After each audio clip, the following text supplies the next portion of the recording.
Audible Inc. presents The Minds of Boys, Saving Our Sons from Falling Behind in School and Life.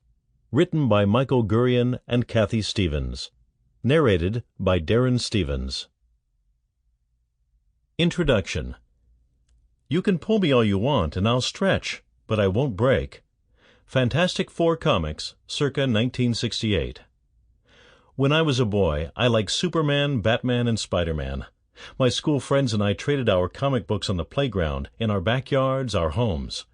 In fourth grade, I discovered the Fantastic Four. The special power of one of the four mesmerized me. He could stretch his arms and legs elastically. Even when his enemies tried to kill him, he would not be torn apart. He could not be broken. A lot was going on in our culture in 1968, the year I discovered the Fantastic Four. Martin Luther King and Bobby Kennedy were shot and killed. Every night my family watched TV, seeing soldiers with their faces mired in dirt and blood, the helicopters roiling great blasts of wind against the jungle grass. In 1968, I lived in Aina Haina, a neighborhood built at the leeward base of Oahu's mountains. My father, a junior professor at the University of Hawaii, came home very sad more than once because one of his former students had just been killed across the ocean. When I saw wheelchair-bound soldiers near Hickam Air Force Base rolling down the sidewalk, I felt my heart wince in fear and confusion. I know now that I wanted to be a superhero, unbreakable and bold. I carried this longing partly because I am human, but also because of those soldiers and the war that raged. I also know that there were other reasons. At 10 years old, I had problems at home and in school. At home, my family struggled near poverty. My parents fought. Their discipline of their children was physical and brutal.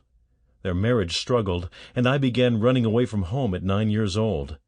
In school I was called incorrigible, summoned many times to the principal's office, a discipline problem. By 5th grade I had seen a psychiatrist and been put on Ritalin. Within a few months my teacher, Mrs. Kono, suggested I be taken off the Ritalin. The drug had made me into something of a zombie, in her words. She told my parents she missed my spark. I was taken off Ritalin, but my troubles in school continued. I didn't focus well on what teachers wanted me to do. I had trouble sitting still for as long as was needed. I wanted to learn one thing well rather than constantly move between tasks. I didn't want to read textbook after textbook. I got bored easily. I wanted to do my learning, not hear about it. I was never sure I understood the directions I was given, nor did I succeed at accomplishing all of what my teachers demanded. I often didn't see why I had to be in school anyway. By the time I was in 7th grade, we lived in Laramie, Wyoming now, my father teaching at the University of Wyoming, I started skipping classes. By 10th grade, in Durango, Colorado, I worked 20 hours a week at a restaurant, paying rent back to my family in order to help financially. By the time I matriculated from 12th grade, now back in Honolulu at Kaiser High School, I got better grades and succeeded on the debate team. But still my troubles in school continued. My behavior had improved, but I left high school a poor writer. My freshman year in college, my history professor gave me an F on my first paper. He wrote, "You have good ideas, but you can't write. Did you sleep all the way through high school?"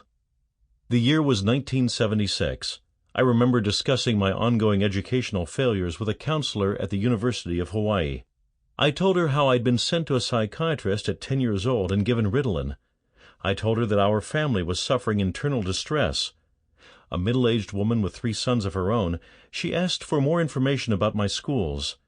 After she heard more about my difficult and painful years in school, she said, "Isn't it possible that something was wrong with the schools, too, that caused problems for you? I've had some problems in school with 2 of my own boys."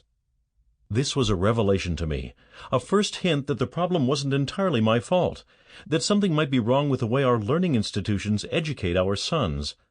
I asked the counselor what she meant, what might be wrong with my schools, but she said no more about it, and in the end I had to look back at myself. I saw a boy who tried to be elastic, tried to stretch himself constantly toward educational goals and methods that often did not help him. I remembered how it hurt and how I acted out against that system. In graduate school, 3 years later, I made friends with a house full of roommates, all guys, all of whom had been, in their individual ways, a disappointment in school, a kid who didn't work to his... Sample complete. Ready to continue?